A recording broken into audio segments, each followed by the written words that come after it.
अस्सलाम वालेकुम, सत श्री अकाल। मैं हरमीत सिंह हूँ और आप देख रहे हैं सच डिजिटल। आप सबका बहुत शुक्रिया जिस तरीके से आप सच को सपोर्ट कर रहे हो और हमारी कोशिश होती है कि सच के थ्रू सच पर मबनी खबरें आप सब तक पहुँचाने की कोशिश कर रहे हैं। सबसे पहले बात करेंगे हिजबुल्लाह की जानिब से कार्रवाई हुई, वो भी बताएंगे। फ़लस्तीनी मज़म्मत के हवाले से भी बताएंगे अब कुछ खबरें, जबकि कतर की जानिब से जो है अब इस हवाले से भी बात खबरें आ रही हैं कि कतर हमास के दफातर को बंद करना चाहता है। स्पेन ने 2 जहाज़ों को क्यों रोका है, क्या उसमें इसराइल का असलहा था?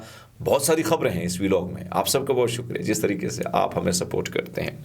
सबसे पहले बात करेंगे हिजबुल्लाह के हवाले से। हिजबुल्लाह की कुछ कार्रवाइयाँ हुई हैं जो तेज़ तरीन कार्रवाइयाँ आपके सामने रख लेते हैं। शाम 6:20 पर इस्लाम मज़ामत के मुजाहिदीन ने अल बगदादी के मुकाम को मिसाइलों से निशाना बनाया है। इसी के साथ साथ 6:20 पर इस्लाम मज़ामत के मुजाहिदीन ने यफ्ता बैरक को सालू मिसाइलों से निशाना बनाकर उसको तबाह किया है। इसी तरह आपको बताते चलें कि इस्लाम मज़ामत के मुजाहिदीन ने एक प्यादा फोर्स पर घात लगाकर हमला किया जिसने यारून शहर की तरफ पेशकदमी की कोशिश की और उसे अरकान को जानी नुकसान पहुंचाया। मैंने हमेशा ये बात आपको कोट करके की है, बल्कि इसराइली मीडिया भी अब इस पर तज्जिया देता रहता है जिसको मैं सुनता रहता हूँ, और वो ये बात करते हैं कि हिजबुल्लाह क्या कर रहा है। हिजबुल्लाह कोशिश करता है कि जैसे एंट्री मारते हैं, यानी इसराइली फोर्सेस अंदर आते हैं, जब अंदर आने की कोशिश करते हैं बाकायदा उनको खुली छूट दी जाती कि वो लेबनान के इलाकों में दाखिल हो जाते हैं।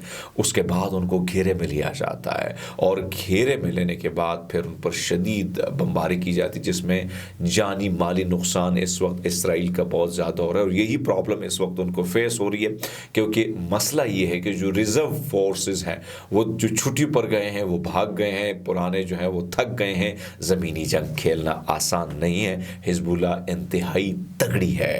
अब आपको बताते चले कि रात 10:45 पर इस्लाम मज़ामत के मुजाहिदीन ने अल अबाद के मुकाम को मिसाइलों से निशाना बनाया है। शाम 7:45 पर इस्लाम मज़ामत के मुजाहिदीन ने दूसरी बार कुफारी कीला कस्बे पर लेबनान फ़लस्तीनी सरहद पर वाक़े फातिमा गेट पर एक इसराइली दुश्मन फ़ौज के एक इज्तिमा को मिसाइलों से निशाना बनाया है। इसी तरह आपको बताते चलें कि रात 11:55 पर इस्लाम मज़ामत के मुजाहिदीन ने दूसरी बार मारून अल रास कस्बे के मशरक में इसराइली दुश्मन फौज के दुश्मनों को एक इज्तिमाई मिसाइल से निशाना बनाया है।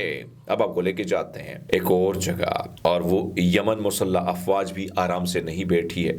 उन्होंने निवातियम एयरबेस को बराह रास्त निशाना बना डाला है। अल-क़साम ब्रिगेड जेनियन बटालियन ने आज मगरबी किनारे के शहर जेनियन के मशरक में एक सयूनी बख्तरबंद गाड़ी को IED से उड़ाकर तबाह किया है। वीडियो में देखा जा सकता है, वीडियो में दिखा नहीं जा सकते, जिसमें तकरीबन अदनर अमला भी शामिल है।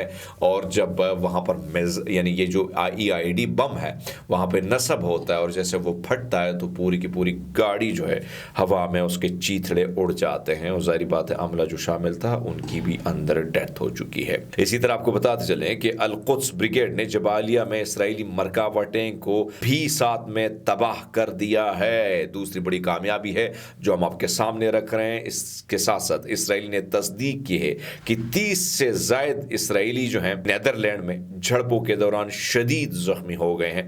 मैंने आपको बताया था कि फुटबॉल के मैच में जब फ़लस्तीनी हामी और इसराइली हामी के दरमियान हाथ तपाई शुरू हुई तो उसमें इसराइली आवाम की छतरोल हुई, भरपूर छतरोल हुई, भरपूर पिटाई हुई, जिसमें तकरीबन 2 लापता। और अब ये कह रहे हैं, इसराइली मीडिया भी ये कह रहा है, मैंने 10 की रिपोर्ट दी थी, अब ये रिपोर्ट ज़्यादा हो चुकी है। तो कहा जा रहा है कि तकरीबन 30 इसराइली फोर्सेस जो हैं वो फोर्सेस नहीं, शहरी जो हैं वो उनकी हालत जो है वो पतली है। सो आप अंदाज़ा लगा सकते हैं कि दुनिया भर में हर तरफ से इनको जो है पसपाई का सामना है। यमन के मुसल्लह अफवाज ने इसराइली जासूस तैयारा रैपर MQ-9 मार गिराने के बराह रास्त मंजर जो हैं वो शाया कर दिए हैं। नेतन्याहू ईरान के खिलाफ मुकम्मल जंग चाहता है।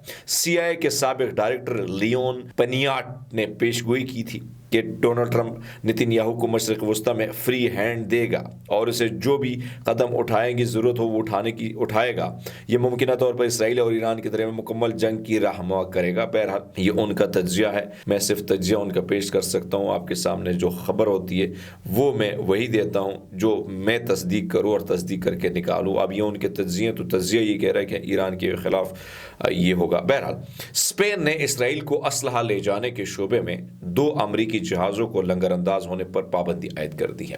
اسپین کی وزارت خارجہ نے کہا کہ جہاز میرس ڈینیور اور میرس سالٹیر کو ملکی بندرگاہوں پر لنگر انداز ہونے کی اجازت ہم نے نہیں دی جائے گی، یعنی ہم نے نہیں دی، یہ کہتے ہوئے کہ ان جہازوں کی آمد ملک کے فوجداری قانون کی خلاف ورزی ہوگی۔